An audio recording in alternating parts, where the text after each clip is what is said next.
I got involved with a very young blockchain development company, and I realized that there's a huge generational gap.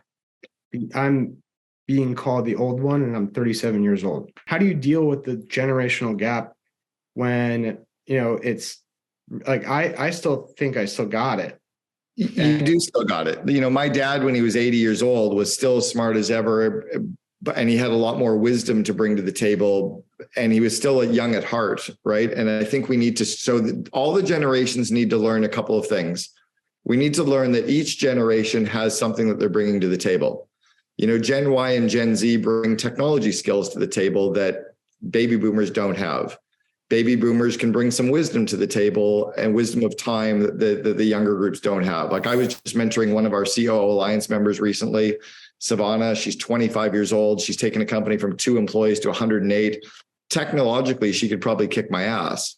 But the questions that she was asking me and the scenarios she was giving me, to me, were kind of laughable in a way that I was like, I couldn't believe that she didn't know the answers. But of course she doesn't. She hasn't been through these scenarios so many times, to have seen it so many times.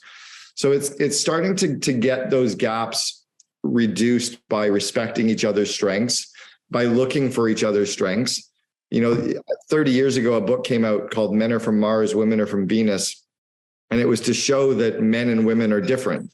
Men are not hairy versions of women, right? We see the world differently. We think differently. We act differently, as do women. And how do you respect that and understand that?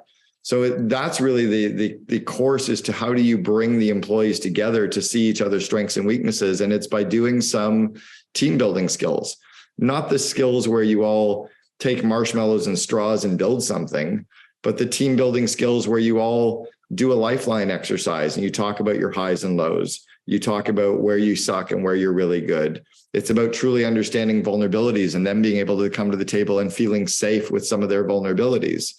It's sitting down with them and asking them, showing them what we're weak at and asking for some of their help. So it's us showing up and being vulnerable to allow them to be vulnerable. I remember years ago, I was at my tennis club in Vancouver. I forget who it was. It was here from Vancouver. Maybe it was Chris, who said, I was at my Vancouver tennis club, and Jimmy Pattison walked in, who's one of the most successful entrepreneurs in Western Canada, tens of thousands of employees. Jimmy was probably 80 years old at the time, maybe older. And Jimmy walked in with his MacBook and his iPad and his iPhone. And they were almost like stacked up like a little pyramid.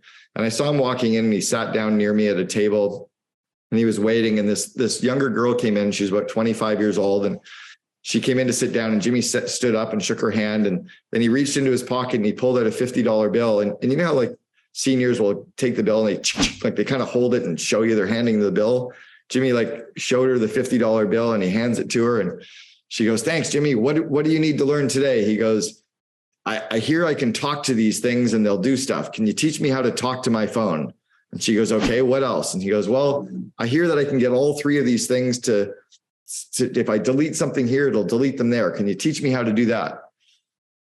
Jimmy is one of the smartest entrepreneurs in Western Canada. He's the biggest employer in Western Canada after the government. Government's number 1. All the Jim Pattison companies are number 2.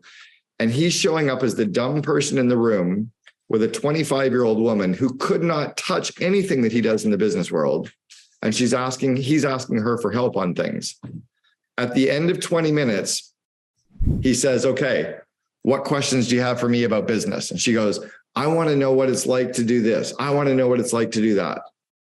He was paying her for her time, but he also recognized that he could flip the switch a little bit after he was being truly vulnerable and allow her to ask him some questions too.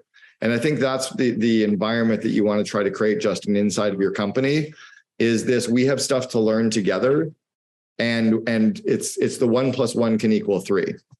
It's also starting to show them some of your relationships. Like I recently heard of a COO Alliance member. I was out with his CEO for dinner last night, and we were laughing. He goes, "I can't believe that my COO has just learned about Simon Sinek, with his Start With Why and his golden circle." And I was laughing with Dave. I'm like, Simon was on my board of advisors in 2004.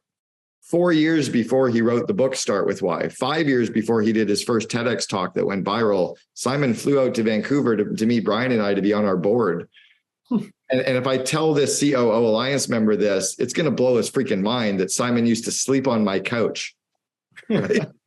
So sometimes you leverage a relationship or, you know, a connection that you have with somebody that young, and it kind of, they go, whoa, like I was an advisor. Sorry, not an advisor. I was a reference in the very first round of funding for Elon Musk and Kimball Musk in their first business, Zip2.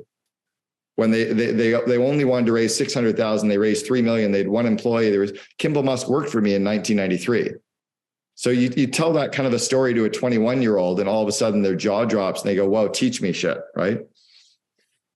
But it's to also realize they have a lot of stuff they can teach us too. Like, I want to learn technology and these automations and hacks that Gen Y can teach me.